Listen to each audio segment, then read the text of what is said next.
Operation सिंदूर और इसके बाद उपजी परिस्थितियों पर भारत का पक्ष पूरी दुनिया को बताने के लिए देश के 7 प्रतिनिधिमंडल 7 समंदर पार 7 महादेशों की यात्रा पर निकले और वहां पूरी मजबूती के साथ भारत का पक्ष दुनिया के सामने रखा, बताया। अशोक मित्तल जी जो आईपीयू के एलपीयू के चांसलर भी हैं और राज्यसभा सांसद भी हैं आम आदमी पार्टी की तरफ से, वो भी प्रतिनिधिमंडल के हिस्सा थे। उनसे हम बात करते हैं कि आखिर कितना प्रभाव हुआ इस पूरे अभियान का। अशोक जी, 13 से 15 दिनों की यात्रा थी सब प्रतिनिधिमंडल की, कितना असर हुआ और कितना प्रभाव लोगों पर इस यात्रा का पड़ा? पहले तो मैं आज तक के दर्शकों को नमस्कार करना चाहूँगा। ये जिस प्रतिनिधि मंडल में मैं गया था, हम 5 देशों में गए, Russia, Spain, Slovenia, Latvia, Greece. और वहाँ जाके हम वहाँ के बुद्धिजीवियों से मिले, वहाँ के पार्लियामेंटेरियन से मिले, वहाँ के जो पार्लियामेंट के स्पीकर या डिप्टी स्पीकर होते हैं उनसे मिले, हम वहाँ के फॉरेन मिनिस्टर से मिले, वहाँ के मीडिया से मिले। और हमने बताया कि जो पाकिस्तान ने ये हरकत की, हमारे 22 अप्रैल को 26 नागरिकों की हत्या करके, उसका हम चाहते थे कि वहाँ उग्रवादियों पे पाकिस्तान की सरकार कार्रवाई करे, पर पाकिस्तान की सरकार ने ऐसा कुछ नहीं किया। यूएन ने भी 25 अप्रैल को इस कृत्य की भर्त्सना की और कहा कि इसको लॉजिकल एंड पर लेके जाए, फिर भी उन्होंने कुछ नहीं किया। तो भारत ने 15 दिन इंतजार किया। 15 दिन इंतजार करने के बाद 7 मई को हमने उग्रवादियों के 9 ठिकानों पर हमले किए, जहां पर वो रहते थे, ट्रेनिंग लेते थे, हथियार इकट्ठा करते थे और गलत काम करते थे। जो उनकी जड़ें थी वहां पे हमने हमला किया और उनको तहस नहस कर दिया। लेकिन उसके दाएं बाएं हमने कोई नुकसान नहीं पहुंचाया, किसी पाकिस्तान नागरिक को नुकसान पहुंचाया, ना पाकिस्तान की संपत्ति को नुकसान पहुंचाया, और हमारा कार्य संपन्न हो गया। लेकिन क्योंकि पाकिस्तान में फौज की चलती है, सरकार की तो चलती नहीं, उन्होंने हमला कर दिया भारत पर, और फिर भारत जवाब तो देगा ही, और हमने जवाब दिया। उस जवाबी कार्रवाई में पाकिस्तान का काफी नुकसान हुआ, और फिर बोलता है जी शायद भारत ने हमला करके हमारा नुकसान किया। ये जो विश्व मंच पर वो अपनी बात गलत तरीके से पेश कर रहा था, दुष्प्रचार कर रहा था, उसको हमने दूर किया और अच्छी तरह दूर कर पाए कि नहीं, भारत ठीक था, पाकिस्तान गलत है। आज से नहीं, जब से आजाद हुआ है 1947-48 से, वहां 48 में उन्होंने कश्मीर में ट्राइबल्स के भेष में अपनी फौज भेज के वहां के लोगों की हत्या की। 71 में ईस्ट पाकिस्तान जो कि बांग्लादेश बन गया है, वहां अपने लोगों की हत्या, रेप, वो काम किया। 80 के दशक में पंजाब में किया। 39 हिंदुओं को बसों से निकाल के लाइन में खड़े करके मरवाया, उसमें भी उन्हीं का हाथ था।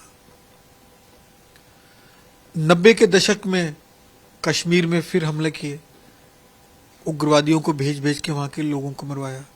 3 लाख हिंदुओं का पलायन हुआ। उसके बाद कश्मीर में उरी किया, पुलवामा किया, जहां हमारे 40 जवान शहीद हुए, और तकरीबन 2-2.5 हजार लोग हमारे शहीद हो चुके हैं उनके हमले से। मुंबई में हमले किए उन्होंने, 3 दिन तक मुंबई को बंधक बना के रखा, उसमें बहुत लोग शहीद हुए। हम कब तक देखेंगे, कब तक सुनेंगे, कब तक उनकी लिप सर्विस, मीठे मीठे शब्दों के जाल में फंसे रहेंगे? जब वो अपने उग्रवादियों को नहीं मार सकते, हम तो मारेंगे। वही हमने किया। फिर उसके बाद जो भी फौज ने किया उसका भी हमने जवाब दिया। हम तो वासुदेव कुटुंबकम, पूरा विश्व एक परिवार में विश्वास करते हैं, पूरे विश्व में शांति हो, पूरे विश्व का कल्याण हो, पूरा विश्व आगे बढ़े, पाकिस्तान भी आगे बढ़े। हम तो ये चाहते हैं, हमारे पड़ोसी की भी तरक्की हो। लेकिन जो पाकिस्तान ने उग्रवाद की फैक्ट्री चलाई हुई है, उसको नहीं हम चलने देंगे। और ये जो उसकी फैक्ट्री है उग्रवाद की, वो अकेले भारत के लिए नहीं है, पूरे विश्व के लिए। हम लड़ाई अकेले भारत के लिए नहीं लड़ रहे, हम उग्रवाद के खिलाफ लड़ाई पूरे विश्व के लिए लड़ रहे हैं, पूरी दुनिया के लिए लड़ रहे हैं। ग्लोबली एक्सपोर्ट कर रहा है पाकिस्तान। बिल्कुल कर रहा है। हम लोग सॉफ्टवेयर एक्सपोर्ट कर रहे हैं, वो टेररिस्ट एक्सपोर्ट कर रहे हैं। हम लोग सीयूज एक्सपोर्ट कर रहे हैं, वो उग्रवादी एक्सपोर्ट कर रहे हैं। हम दूसरे देशों को प्रधानमंत्री दे रहे हैं, हम दूसरे देशों को उपराष्ट्रपति दे रहे हैं, चाहे कमला हैरिस थी, चाहे ब्रिटेन में सुनेक साहब प्रधानमंत्री बने, या और देशों में आज भी हमारे प्रधानमंत्री हैं। हमारे कितने हमारे देशी लोग पार्लियामेंटेरियंस हैं, हम तो वो एक्सपोर्ट कर रहे हैं। हम सीयूज एक्सपोर्ट कर रहे हैं, हम नडेला एक्सपोर्ट कर रहे हैं, हम एप्पल के गूगल के सीईओ को एक्सपोर्ट कर रहे हैं। हम तो ये दे रहे हैं, और वो हर जगह अपने उग्रवादियों का एक्सपोर्ट कर रहे हैं। हम विश्व शांति चाहते हैं, पूरे विश्व का कल्याण चाहते हैं। आप हमारी मदद करें इसमें। भारत जो विश्व के लिए उग्रवाद के खिलाफ लड़ाई लड़ रहा है, उसमें मदद करें। सारे देशों ने खुल के भारत के इस कथन की, इस स्टैंड की सराहना की, खुल के कहा हम भारत के साथ खड़े हैं, हम भारत के प्रधानमंत्री जी के साथ खड़े हैं, भारत की सरकार के साथ खड़े हैं, भारत के लोगों के साथ खड़े हैं। और हर विश्व के मंच पर जहां भी मौका आएगा वो भारत का समर्थन करेंगे और पाकिस्तान के बर्खास्त न करेंगे। आप राज्यसभा में विपक्षी दल यानी आम आदमी पार्टी का प्रतिनिधित्व करते हैं, लेकिन विपक्षियों का ये कहना है कि जितने प्रतिनिधिमंडल गए वो जाकर इंडियन डायस्पोरा से मिल लिए और मतलब निचले स्तर के लोगों से मिल के आ गए। बड़े लोग जो नीति निर्धारक हैं, जिनके बोलने का असर होता है, कोई विदेश मंत्री हो, किसी देश का राष्ट्रपति हो, कहीं का प्रधानमंत्री हो, तो विपक्षी पार्टियों का यह कहना है कि तो सिर्फ इधर उधर मिल के आ गए और असली कोर तो छुआ ही नहीं। मुझे नहीं समझ आ रहा कि मैं भी विपक्ष वाला ही हूं कि ऐसे क्यों बात कर रहे हैं। देखिए, मैं अपनी ही बात बोलूं तो हम स्पेन में वहां के विदेश मंत्री से मिले, खुले दिल से चर्चा हुई है उनसे।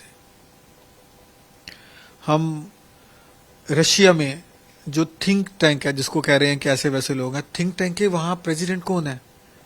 रशिया के पूर्व प्रधानमंत्री। रशिया के अपर हाउस में मिले वहां के डिप्टी स्पीकर साहब से, रशिया के लोअर हाउस में मिले वहां के डिप्टी स्पीकर साहब से, टॉप लेवल से मिले हैं। और मुझे पता लगा एक शिष्टमंडल जो शिंदे साहब के नेतृत्व में गया था, उन्होंने दो वहां की पार्लियामेंट एड्रेस की है, और वहां के पार्लियामेंट के सदस्यों ने, एमपीज ने खड़े होकर मौन रखा 2 मिनट का। इतनी बड़ी घटना तो शायद, इतना बड़ा मान सम्मान तो विश्व में किसी को भी नहीं मिला। जहां हम जाते थे वहां के जैसे फॉरेन मिनिस्टर बाहर गेट पर लेने आते थे, हमें बाहर तक छोड़ने आते थे, हमारा इंतजार कर रहे होते थे। तो ये बात, मैं तो खुद साक्षी हूं इस चीज का, मैं तो ये बात तो बिल्कुल गले नहीं उतरती जी। और इससे कितने आप इत्तेफाक रखते हैं कि जयराम रमेश जी का वो बयान कि हमारा प्रतिनिधिमंडल विदेशों में इधर उधर वो खुलेआम उधर घूम रहे थे और आतंकवादी यहाँ खुलेआम घूम रहे थे? मुझे देखो, मैंने उनका बयान नहीं सुना है ये, लेकिन कोई भी इंसान, कोई भी भारतीय, और खासतौर पे यदि वो किसी रिस्पॉन्सिबल पोजीशन पर हो, ऐसी बात कहता है तो वो मुझे नहीं लगता ऐसे माहौल में, जबकि 140 करोड़ भारतीयों की इज्जत का सवाल हो, ऐसी बात करनी चाहिए। और यदि वो कह रहे हैं कि वो लोग इधर उधर घूम रहे थे, तो हो सकता है उनके कुछ सदस्य ऐसा कर रहे हो। वो तो अपने सदस्यों की बर्दाश्त ना कर रहे हैं, अपने सदस्यों की जो उनकी पार्टी है उनकी इंसल्ट कर रहे हैं, ऐसा कहा उन्होंने तो। और मुझे नहीं लगता कि जितने भी डेलीगेट्स में तकरीबन 49 लोग गए हैं, किसी ने भी ऐसा कुछ किया। सभी अपने काम के प्रति पूरे सीरियस थे, सभी ने पूरे दिल से, जान से प्रयत्न किया है और एक भारत की छवि को उभारा है। मुझे तो याद है कि हमें फॉरेन मिनिस्टर बोलते स्पेन से, बोलते ये डेलीगेशन कि जिसमें 5 में से 4 ओपोजिशन के हैं, लीडर भी ओपोजिशन का है, और आप खुल के भारत सरकार की प्रशंसा कर रहे हैं, उनके साथ खड़े हुए हैं। कहा यस, हम पहले भारतीय हैं, ये विपक्ष और पक्ष ये तो बदलते रहते हैं, हम देश के साथ खड़े हैं। जब देश पे मुसीबत, हम देश की सरकार के साथ खड़े हैं, हम देश के प्रधानमंत्री के साथ खड़े हैं। इस मौके पर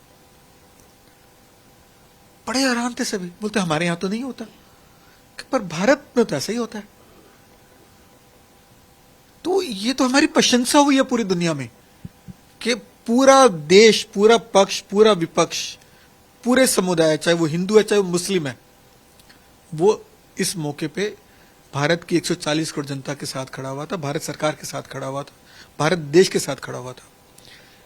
एक भी 140 करोड़ की जनता में जहां तकरीबन 20% हमारे मुस्लिम भाई हैं, एक भी घटना हुई उसके बाद किसी भी मुस्लिम भाई को कोई नुकसान नहीं पहुंचा पूरे देश में। ये भारत की शक्ति है, ये भारत की सहनशीलता की शक्ति है, ये भारत के डीएनए का पार्ट है। तो वो सब हैरान हो रहे थे इसको कि आपके तो दंगे हो गए होंगे। कहा हां, पाकिस्तान ने यही प्रयत्न किया, पहले हिंदू सिख दंगे कराने का, हिंदू मुस्लिम दंगे कराने का बहुत प्रयत्न किया, 48 से करता आ रहा है, लेकिन कभी नहीं हुआ ऐसा और कभी होगा भी नहीं। आपका बहुत बहुत शुक्रिया।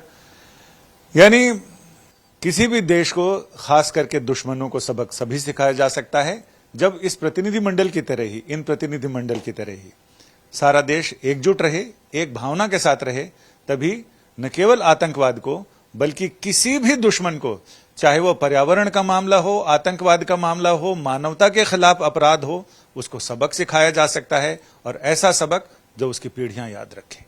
कैमरामैन अशोक भनोट के साथ संजय शर्मा, दिल्ली आज तक।